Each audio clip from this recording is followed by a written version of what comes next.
Hello and welcome back to Chasing Excellence, a show about chasing what truly matters. My name is Patrick Cummings. I'm here by myself. This time around with just a quick introduction to the episode. We're going to revisit a conversation that Ben and I had earlier this year. I think it was January or February of this year, where we broke down and we updated, perhaps we evolved one of our key frameworks, what we call awareness, intention, and action. If you remember our old format, it was in the midst of a much larger conversation, a conversation that we had a bunch of different parts to it. So I like bringing this out, giving it its own space in case either you missed it or in case, like me, you like to revisit these things, think about them again, make sure that they are front of mind.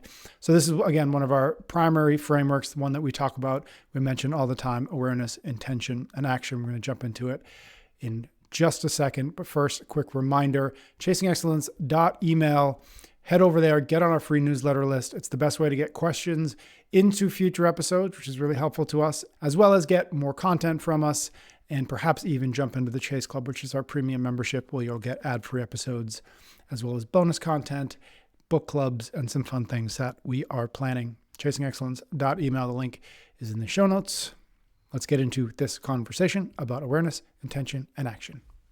I'd love to just know how you think about implementing frameworks in your life. We talk about frameworks all the time. One of the things we try to do here is introduce and explore different frameworks that we can all use to chase excellence, to live a healthy and happy life. But I'm just curious, I don't know that I've ever asked you, how do you actually take a framework? We can use awareness, intention, action to get into this conversation. But how does it live, other than as an intellectual exercise and as something for you and I to talk about? How does it live in your day-to-day life? Okay, so a framework, the purpose of a framework is to turn something from complex into simplicity. Mm-hmm. That's the idea behind it is, health, if you were to, scroll the Instagrams, if you were to go on WebMD, if you were to kind of check through, talk to a bunch of medical professionals and or fitness enthusiasts and or biohackers or whatever it might be, you're going to get this really convoluted, complex, conflicting information about what health is. One person's going to say, you got to do ice baths. Other people are going to say, you got to take these supplements. Other people are going to say, well, it's all about not having any toxins. Other people are going to say, it's about how you sleep. Other people are going to say, stare at the sun or red light therapy, or it just goes on and on and on. And if you're not vegan, you're not going to make it. So it's about taking something that's really complex and boiling it down to its essence, in its most simplest form. So that's what we've done with health, right? It's what we're trying to do with this show in general, is just create and distill these complex things down into its simplest form. So when we say a fulfilled life, we're saying it's this. When we say health, we're saying it's that. When we're saying this awareness, intention, and action, it's a framework. And the way we're saying this is guiding principles. Mm-hmm. So this is kind of where we want to start. So could we use this for anything? Could we use it to get off of substance abuse? Yup. Could we use it to become a better student? Yup. Could we use it to try to back squat 400 pounds? Yup. But the way we're looking at this is, if we're trying to chase what truly matters, how do we decide what truly matters and how to chase it and then go do it? That's what this whole thing is about. So it is truly that. They are guiding principles, and principles are shortcuts to use to help guide you along the way. So think of it as almost like you're bowling and you're with your 3-year-old and you put up those things on the side. What are those inflatable things? Those guardrails? Yep. So that you stay on track. That's what principles can help us do. So this is what awareness, intention, action does, is most people are on relatively, and myself and you included, when I say most people, it's we're on autopilot. There's a default operating system that is running the human mechanism. From your mind to your body to everything else, we're just going through life on autopilot. And if we are able to create this awareness, and we'll go into each of these things again, but staying with the framework thing, if we're able to create this awareness, you can pop out of the matrix. You can pop out and truly make more elevated decisions, have a better understanding of what is the thing that's going to move the needle for you instead of just riding, we said this before, but instead of being a leaf blowing in the wind that just like has no control over the way my life unfolds. It's just all these external circumstances push me in one direction or the other. Well, that's what awareness does, is goes like, wait a minute, there's a fan over there. I could turn that thing off, or I could turn the direction, and then I'm going to be blown this way. And that would be maybe more productive. And that's what the intention comes in, is like, wait a minute, I could actually make this plan. I could actually go do this thing. And then the last piece is obviously the action, which is nothing. Everything else is just feel goods, and everything else is just theoretical until you actually put it into practice. And the most obvious example of this, well, I'll give a couple, is people that meditate or people that read a lot. There are a lot of people that meditate kind of for the purpose of either their spiritual ego, because they feel more elevated. They feel more better than the next person because they meditate, or they want to become better meditators. Like, that to me is not for what? Like, the purpose of meditation is to be able to bring that into your actual life and bring it into action. Like, it's that.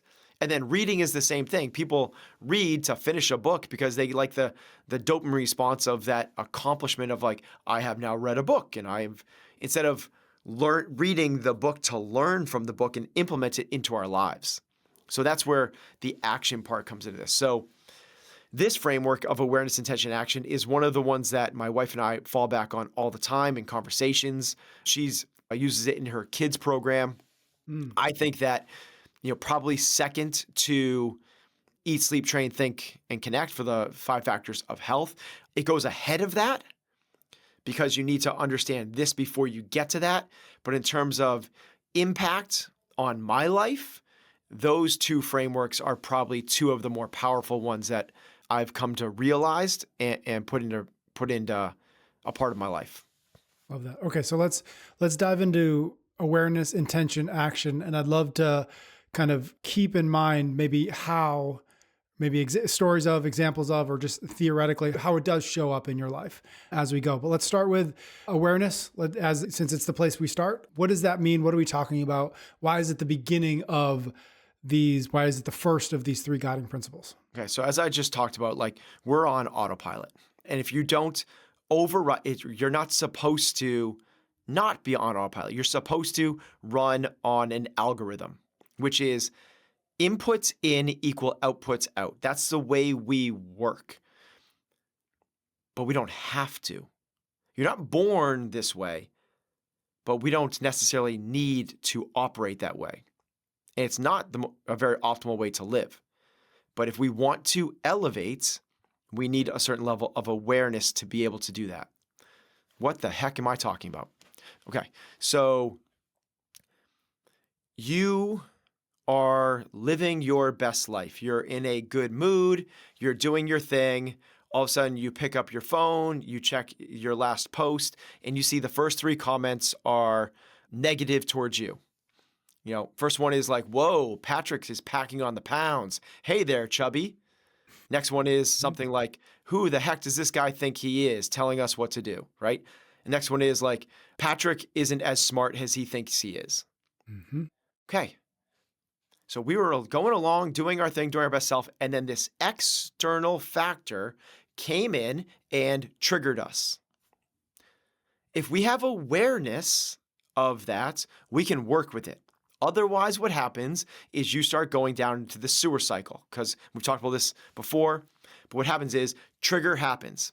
Subconscious, not conscious, a subconscious thought comes in, which is rooted into your biology, into your DNA for survival mechanisms. You hear those things and it triggers you because the subconscious thing that's built into us is the tribe doesn't like me. You're going to die because the tribe is going to kick you out and you're going to die from exposure. So from that subconscious thought, you have an emotion. You feel that emotion, which is anger, which is frustration, which is fear, which is disappointment, which is sadness, which is whatever it might be, but you feel that. If you hold on to that feeling, there is a physiological response, meaning that literally what happens is you switch from the parasympathetic nervous system, the feel goods, the rest and repair, the relax, into fight or flight. The tribe is going to kick me out, time to freaking go. Either run, freeze, or fight. That's okay for short periods of time. Yes, ice baths can be beneficial because they put you into this hormesis, this intentional short acute stress. What's not good is chronic stress. If you have these things looping on themselves where you're in constant stress, you get sick. Your arteries get smaller. You have a harder time getting blood to working areas. Blood leaves your gut. Your microbiome gets disrupted. Your immune system gets suppressed. If you don't have awareness that you were triggered, you are on autopilot and you're getting sick. That's what's happening. If you have awareness that, oh my gosh, I was kind of doing okay, and then all of a sudden something happened that made me feel sad, that's where you want to go. When your feeling changes, do you have awareness? This has been so popularized. Emotional intelligence. Do you have the intelligence to understand your feelings? If you have this EQ, not IQ, intellectual, this emotional intelligence, then you can start to have awareness of what triggered you. Just the awareness level of, ooh, I read that thing triggered me, and then the intellectual ability to not just go on the default subconscious pattern, but to have the idea that goes, whoa, that's weird. That feeling isn't serving me right now. And I realize it's part of my biological mechanism it's built into me for survival things that doesn't exist in society anymore, but it's still part of my evolutionary past, which is a part of me. I can rewire this. And the attempt after attempt after attempt, the intention, trying to do it over time, and doing it, do it, eventually gets you to the point where those feelings come in, it hits your shit, you get over it, and you're done. But you don't hang on to it for minutes, hours, days, or weeks. Let's give another example. As you said, let's tell the stories. Mm-hmm. You get a message from one of your coworkers. Either it's one of your employees or it's a boss or somebody that says, hey, Patrick, first thing Monday morning, can we chat? How are you feeling? Like, recognize that. Well, is that serving you? If you hold on to that through Friday night, Saturday, Sunday, and into Monday morning, and you hold on to that anxiety, that stress for this whole time, that's not hormesis. That's not E-stress, EU stress. That's not the good stress. That's not the working out. That's not the public speaking. That's not the starting the side hustle. That's not the ice bath. That's not the good stress. That's the chronic kind that kills us.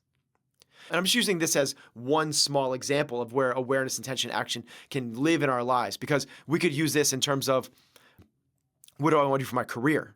Do I have awareness, intention, and action for that? But this framework overlaps onto everything that we're doing in our lives.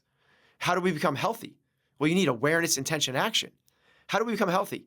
Well, you have to have awareness that it's how you eat, sleep, train, think, and connect. If you only think it's about taking medicine, you will not get healthy. You have to have that level of awareness to understand that it is bigger than that. Well, now that you know, and you have the awareness that it's how you eat, sleep, train, think, and connect, how are we going to implement that into our lives? What's our game plan? What are we going to do? What's the strategy? And the action is go do that thing. Here's where it falls into the highest level. We want fulfilled, happy lives. Like, that's what we want. We want to be able to look back on our life and go, I'm glad I spent my time doing that thing. Most people don't get there. Why not? because they're not following the steps. Instead of popping up out of the matrix and going, what truly matters to me? They just go based off of the dopamine, society, what their parents said, something else, and they chase that thing. That's the equivalent of, every time you leave the casino, you feel like crap. But sitting at the slot machine feels so damn good. So you just pull it again, and you pull it again, and you pull it again. But eventually you leave the casino and you're full of regret and despair. That is us not having a level of awareness that us pulling on this slot machine, even though right now it feels good, is not serving us in the long run. We need that level of awareness of what the things are that actually create joy. And it's not the dopamine-filled thing of what's next, what's next, what's next. People think that dopamine is from like the achievement. It's not. It's the anticipation of achievements. That's a big, big difference. It's that, we're going to get this thing. We're going to get this thing. That is the thing that we can't just default to. If we have the level of awareness that, nope, you know what actually is the thing? Hard conversations. When I get done with a hard conversation, hours after that, maybe the next day, it's like I feel lighter. Like that's the thing. You are now out of the casino feeling better. It was hard, man, like nobody wants to go do that thing. You know what else? Like working out. You know what else? Not hitting the snooze alarm. You know what else? Working on my business. You know what else? Having the difficult parenting things that aren't fun to do. But those are the things that actually, it's an understanding that a lot of these things require short-term sacrifice for the long-term fulfillment. That's the awareness. That's the framework we want to be operating with, not just what other people might be doing, what we might be doing if we didn't have this framework, which is right now, like what is it right now? Well, I want to earn $100,000. Why? Because it's the anticipation that you're going to feel better when you get there. It's that anticipation that when you leave, that next pull on the slot machine is going to get you that thing. Is that really the thing? And to do some research, the level of happiness levels between people that win the lottery and people that become paraplegics as adults is the same. What we think makes us happy does not necessarily make us happy. So we got to do some work to create the levels of awareness of the way we are operating every day. And this is the framework to do that. Truly, what is the things that are going to work for me? Not what mom said, not what dad wanted, not what the Instagram is telling me. Like, do some introspective work, which can be really challenging, but create that level of awareness. Create the game plan. What is that thing that's going to get me there? And then go to work, bro. Like, do the work. That's the action.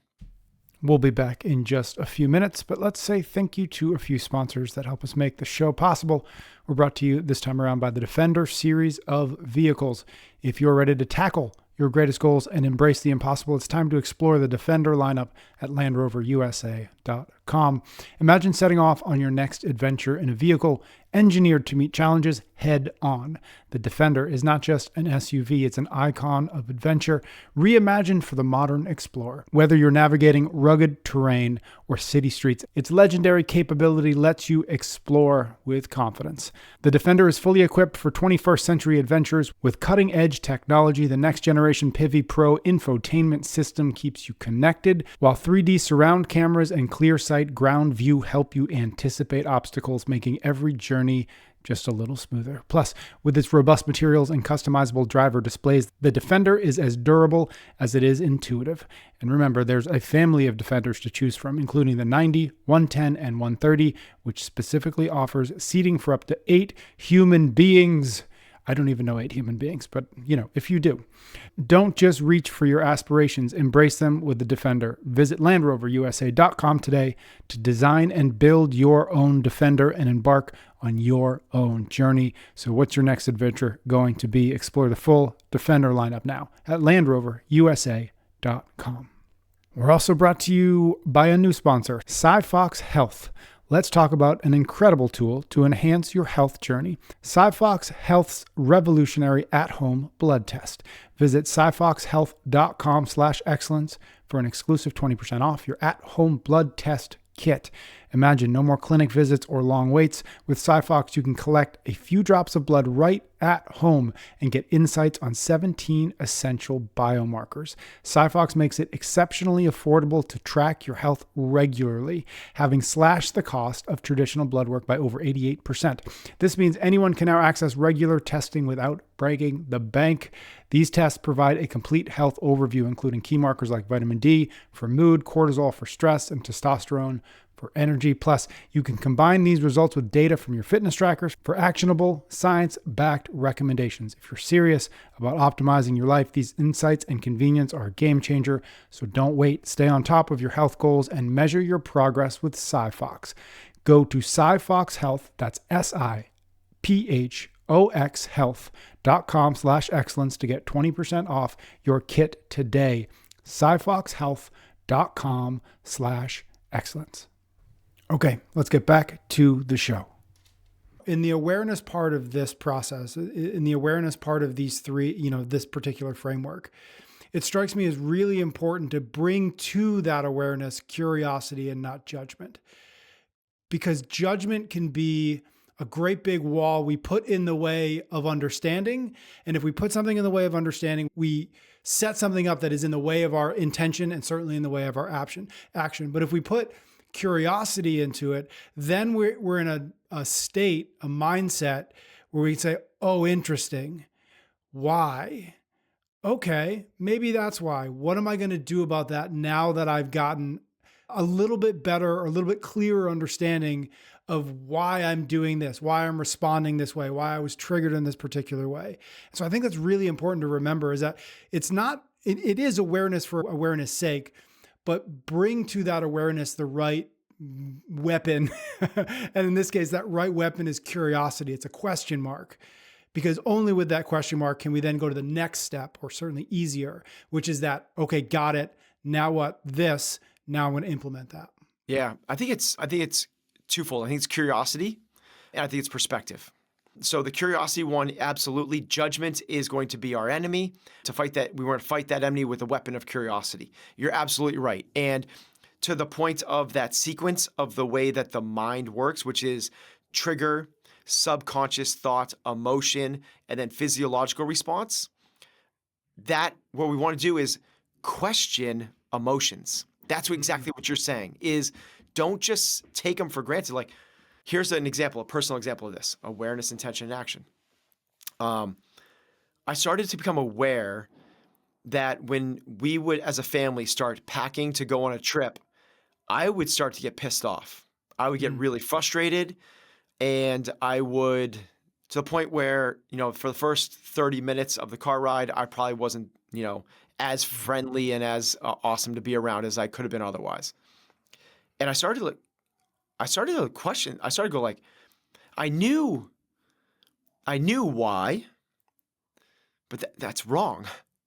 Because what I said was, I'm mad because it's taking Heather, my wife, so long to get ready. That's why I'm pissed. And what is the deal with her? Instead of, why does that make me mad? Like, why does her taking longer than I want make me mad? And when I started to question this a little bit more, I actually really kind of observed it for a while. And what I realized was happening. So first off, she has a different upbringing than I did. And my thing was, when it was time to go as a family, it was like, Mom and Dad were like, let's go, guys, get in the car. And we got in the car. It was like, hey, guys, we're going to leave at 12:30. We were in the car and we were leaving at 12:30. Heather's family is, they're like, her dad is like a preparer. Like, he's like, super organized. He still has, assembly instructions for his VCR that he had in 1989 on a file, hard copy. It's like, hey, Bill, do you have a Allen wrench? He's like, yep, it's in the third drawer marked Allen wrenches. So Heather's default is before she packs up, she loves, and I love living in this way. She's super neat. Like our kitchen, there's nothing on our shelves. There's not a toaster. There's not a coffee maker. There's not a napkin. It's empty shelves except for 2 fruit baskets. There's nothing else on our shelves, which is awesome. And I love that. Yep. And when I watched this for a little bit and I was curious about why I was getting so pissed, and I really watched her get ready, because in my mind, she's just distracted and she doesn't have time management. She's bad executive function. She's selfish and she doesn't care what time we leave. That's the story I'm telling myself. Instead, when I was curious and really watched it, what I realized was that's her cleaning and organization time. It's where she takes when we're packing up, she doesn't put things in a bag to go like I do. She takes things out of a shelf and then organizes the whole shelf. She takes things out of a drawer and then organizes the whole drawer. She puts things out of a bag that was there from something else, puts it away, and then straightens up everything else next to it.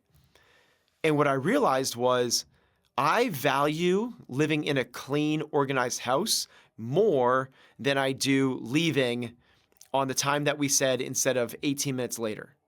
And me getting frustrated at that is not only something that doesn't serve me, it's actually a disservice to the thing I actually value.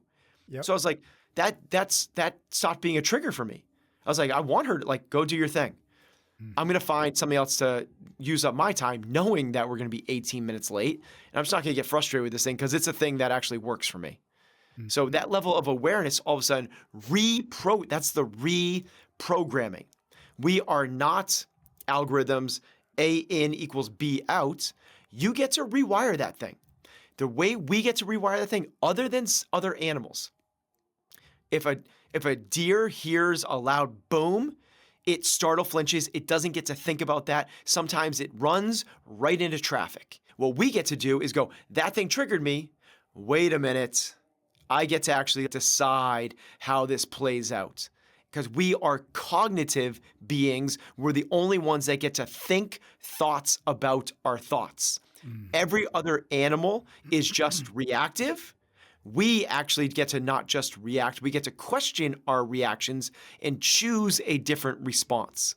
This is popping out of the matrix and actually figuring out that we don't need to be upset, frustrated, or triggered by certain things if we don't choose to be. We really, really don't.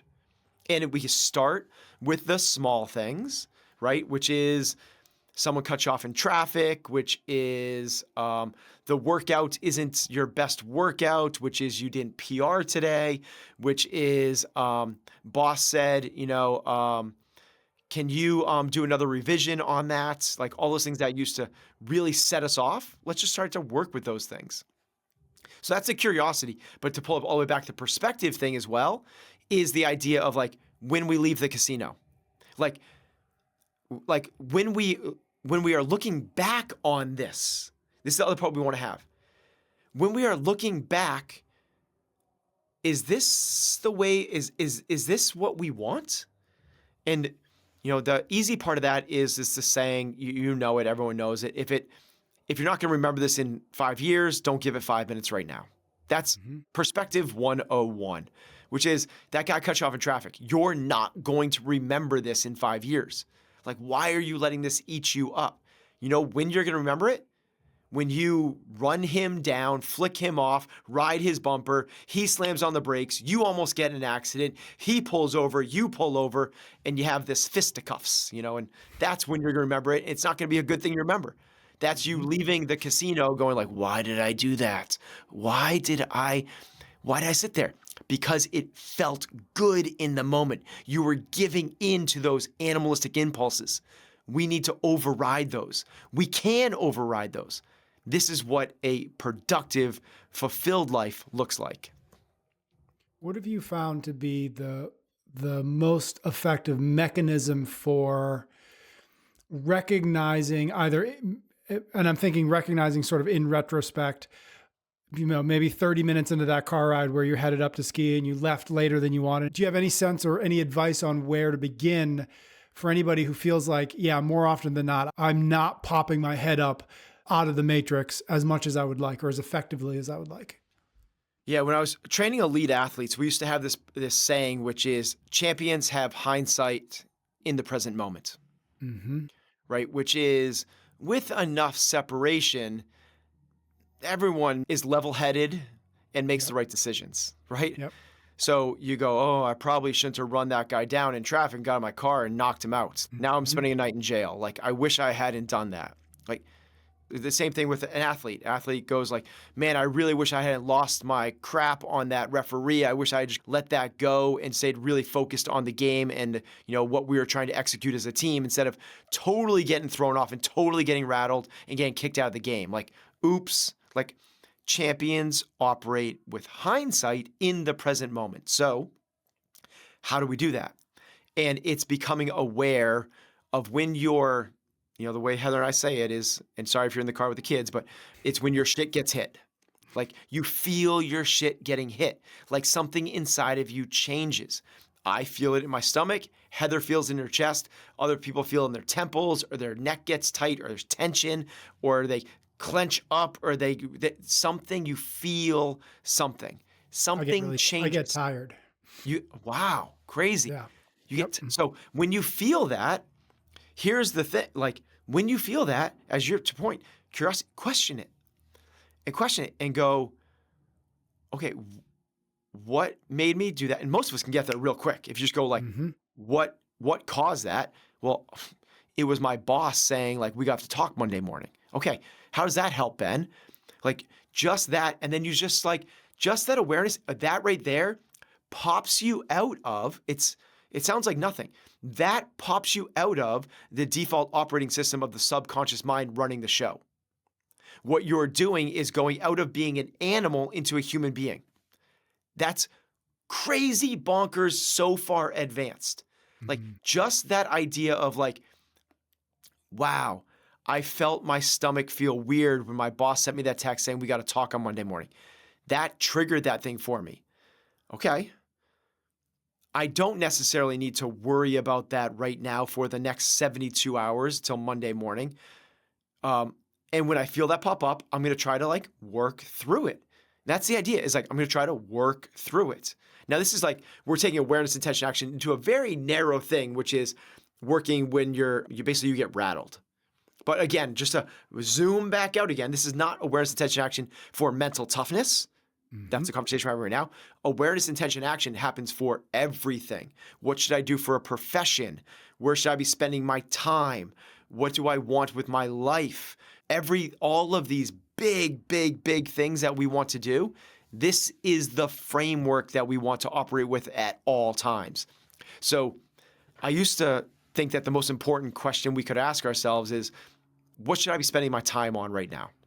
Like that's in with perspective, hindsight. How should I be spending my time right now? Well, if you're just on default operating system, you're going to go for immediate gratification 100% of the time. I'm going to eat the cookie. I'm going to watch Netflix. I'm going to gamble, whatever it might be, right? That doesn't necessarily serve us in the long run. So we need that level of awareness. And I'm repeating it again, but that's where it comes in. Can we have enough perspective when we're asking that question, where should I spend my time? Yes, that's the right question, but we have to know to serve what? And it can't be to serve the immediate gratification of the moments. It has to be in service of something bigger. I believe that something bigger is the totality of a well-lived life. And from that perspective, what does a lived life look like? With that level of awareness, now we can go back and go, okay, I feel really tired when my wife said that to me. Is it worth me feeling tired, frustrated, angry, resentful, anything, because she said that to me. Nope. And then if you go really deep, it's because, you know, my mom was really controlling. And when my wife told me to do the dishes, I was like, this resentful thing came up and bubbled up. It has nothing to do with my relationship with my wife whatsoever. It's because of the operating system, the behaviors that have been ingrained into us, not only through our lives, but through the hundreds and thousands of years of human evolution, that when certain things happen, it means, that we're either in physical, emotional danger, we're going to be kicked out of the tribe or whatever it might be. It's built into us, and we have to recognize what's serving us and what is not. Thank you so much for being here this week. Thank you so much for your ratings, for your reviews. If you haven't rated and reviewed the show on Apple Podcasts yet, and you happen to be on Apple Podcasts, it would be wonderful. It'd be great to see some new reviews on there. They do help new folks find the show, trust the show is worth their time and effort. I guess effort. It's effortful to listen to a podcast, so we'll go with that. ChasingExcellence.email if you want to get even more. Get on the free newsletter list. Let us know your questions. We send out a few emails every week. At least one of them will have a link to a form, and you can submit your questions, and Ben and I will get to as many of them as we can in future episodes. Thanks so much. Ben and I will be back soon for a brand new episode of Chasing Excellence.